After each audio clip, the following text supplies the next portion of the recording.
নমস্কার, আমি সুমনা।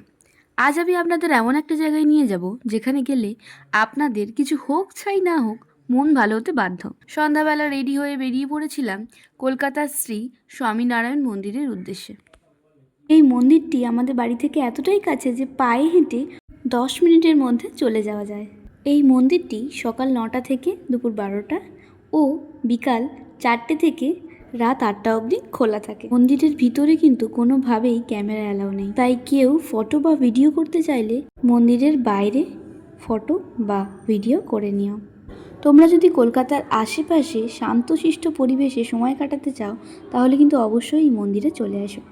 মন্দিরে ঢোকার জন্য কোনো রকম এন্ট্রি ফি নেওয়া হয় না। আর তোমরা যারা বাসে করে জোকার দিক থেকে আসবে তারা 235 SD16 SD5 এই বাসগুলো করে তোমরা একেবারে মন্দিরের সামনে চলে আসতে পারো। এই মন্দিরে যে সমস্ত গাছপালাগুলো আছে সেই সমস্ত গাছপালার হাত দেওয়া আর ফুল তোলা কিন্তু একেবারেই নিষেধ।